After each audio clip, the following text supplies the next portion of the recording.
on his new appointment. Doc, good morning. Thanks for joining us. Yeah. Good morning, Oradi. Congratulations. Greetings. Thank you. Thank you so much. We give all the glory to God, for the promotion and for the honor. And then let me also say a very big thank you to His Excellency the President. I am truly grateful for the confidence reposed. With your support, we'll do our best as always. Yeah. When you look at your trajectory in the health sector, working in the district, coming into the board of Okoe-Boye, deputy minister, and then CEO of NHIA, and now minister designate for health, some would say it's been pretty fast in 10 years. Very, very, very, very rapid ascent. Would you agree with that? And what would you say has accounted for that? Well, let me say that when you look at the challenges of this country, there are 10 years, I don't think it's fast. Why am I saying so? Sometimes when I meet people, I get the impression they are sort of relaxed. They think our problems will be solved ultimately. And ultimately can be 100 years. So I am the kind that believes that we don't really have time. And my experience or work in the district, coming to the city, being with big hospitals, the agencies, one thing I've realized is that most of our challenges can be solved. Unfortunately, some people have been in the system and sort of have been made to believe that really that's what it can be. And that is why I think that to be here 10 years, of course, you have to thank God for His mercies. But I believe that we don't have too much time. We have to find policies and people who follow through the policies so that some of the basics will be taken care of. And when I say basics, when you walk into a hospital, at least there should be someone to come to you and make sure that you get some intervention. We shouldn't have a situation where you visit the hospital and even who to talk to, you don't know who to talk to. I mean, these are basics. I'm not talking about some microscopic surgery or talking about some major transplant. I'm talking about the very basics. So I think these things can be done. I'm also not trying to say health is only what happens in the hospital. But look, when you go to South Korea, the whole population is screened. So let's say when you take this year, all those who were born on an odd number. If let's say you are a third born, they are screened for let's say hypertension. They check their blood pressure. So they have it on a dashboard. They know 1/3 of the population has a BP that is around 140, 100. Immediately you know that in 5-10 years, you know the number of stroke cases you are going to have. You know what you can put in to reduce these cases. With their sugar, they know that 10% of the population have sugar, which is abnormal. In Ghana, we're in the dark. You don't know your next colleague, you don't know his blood pressure reading. And the next morning he comes to work, he's dropped dead. So these are things that you don't need rocket science. It's just a matter of trying to talk to those who have power, convincing them that, look, let's have a program to roll this over. And immediately we do some of these basics, we can save a lot of lives. So I'm looking at the basics, and then the complex ones will come later. You are the first doctor to be given this position in almost 8 years. In fact, I think the only person in the past 10 years has been Dr. Victor Bampo. So, in a sense, you are the first person from the profession who has been appointed minister. What does that mean? What kind of pressure does that put on you? That's question one. And question two, since you don't have too much time, what will be your priorities? Because you have only, 9 months, 8 months. There's a fear that this is a last minute reshuffle. Not much can change before now and elections. So how do you respond to those two questions? Yeah, so first of all, I don't know whether to say some correction, but Bampo is my brother, friend, and senior. He was a deputy minister, like me.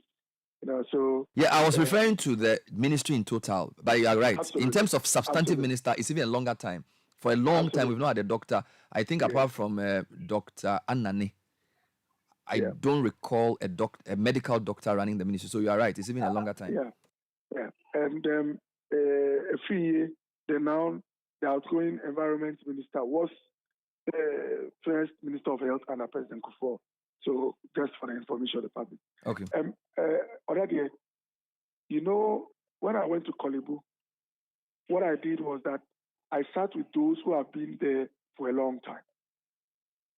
Most of them, if not all of them, have a fair idea of what the problems are, what they want done, and what we must put in. As I speak to you, I have spoken to the Ghana Medical Association president, and some of the executives are good friends. I've not gone for the vaccine, but informally, I'm like, hey guys, let's sit down and talk. What do you want? Where do we get to? What must be put in? The best approach is to talk to those who are in the field. It is true that in about 8-9 months, you can't put up overwhelming infrastructure. The best you can do is to complete some ones speedily, to change the processes, make sure the funds needed and all that. So if anything at all, what Honorable Avechi said, I heard he said we should try and complete stuff. That's the best approach. But other day, sometimes it is not the programs you introduce into a sector that makes people happy or improves their state of mind. It is the relationship and addressing those basic things which does not require resources necessarily, but requires attention and altering some protocols. And this is going to be one of my major initiatives. When you talk to people, there are some low-hanging fruits.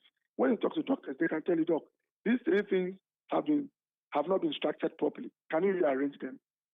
Doing just that will make them go like, okay, now there's someone who listens to us. Now we are serious. Now we are traveling on a good path. You talk to staff, and let's say the ministry. What is the problem? The basics, the low-hanging fruit. And so that will be the first target. Things that can be done without necessarily marshalling resources, but putting them in place makes people excited.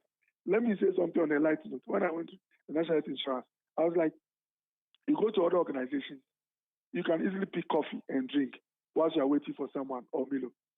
Is it too much? You should be able to put a machine here so that you take some hot drink when you are bored. But we put these machines at the office and some of the reasons. And you'll be amazed. Someone called me and said, Doc, now that you're living with the machines there, this is what we used to sort of stay alert. So you can imagine, we are doing a lot at health insurance. But to some staff, just having access to these drinks and doing their work helps with the state of mind, as in it shows that someone is thinking about them.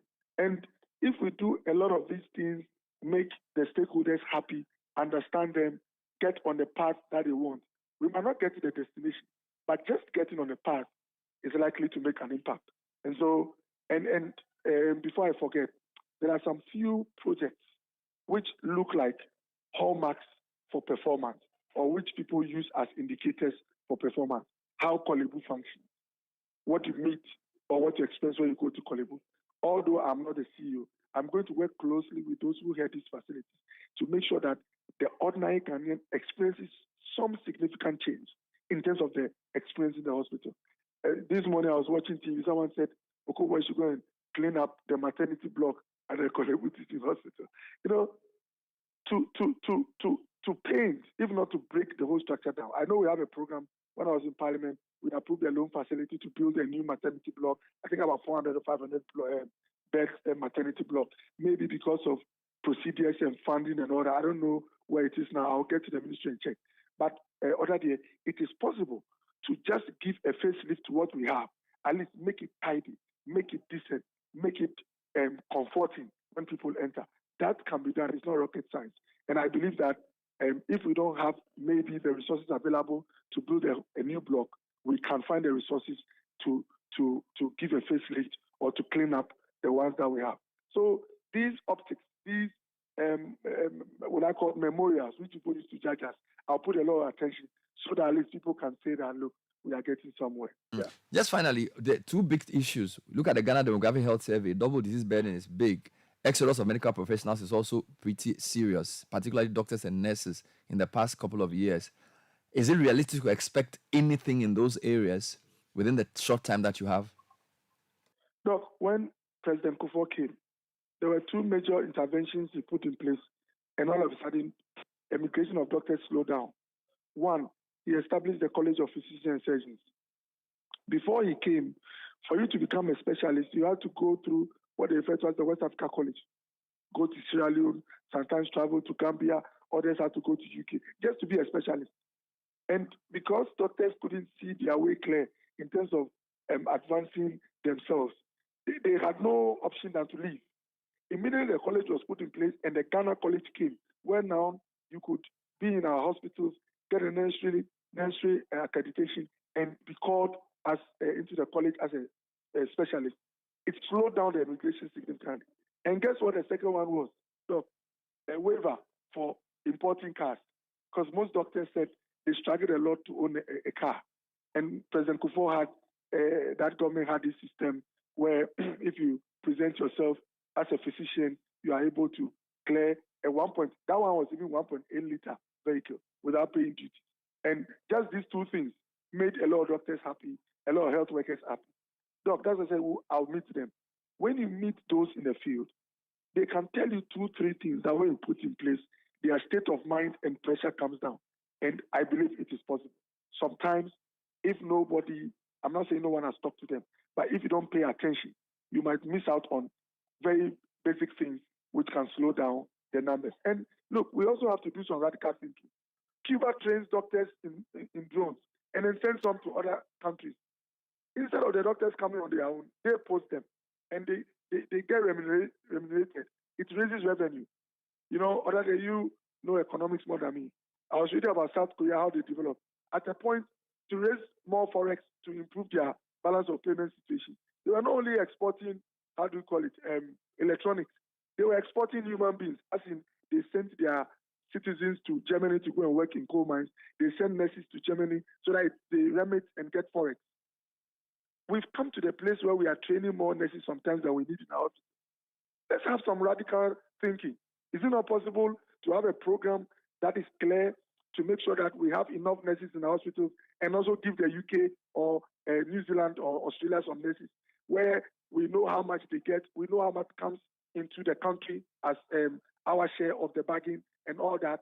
If they don't have the spaces to train more, can't we have their regulators sitting with our regulators so that some of the curricula that are even taught, we introduce some new courses so that when you finish training as a nurse in Ghana, you are fit to work right into a UK hospital where we know your salaries and know what we get. All these things are possible, you know. So I think in the global world, if you know it is difficult to stop something totally, then you must structure it so that you don't lose out. And these are some of the things that we'll be looking at. Thank you. We wish you well, Dr. Bernard Okoe-Boye. Thanks for talking to us. Always grateful. So that was Dr. Bernard Okoe-Boye, who's the Minister Designate for Health.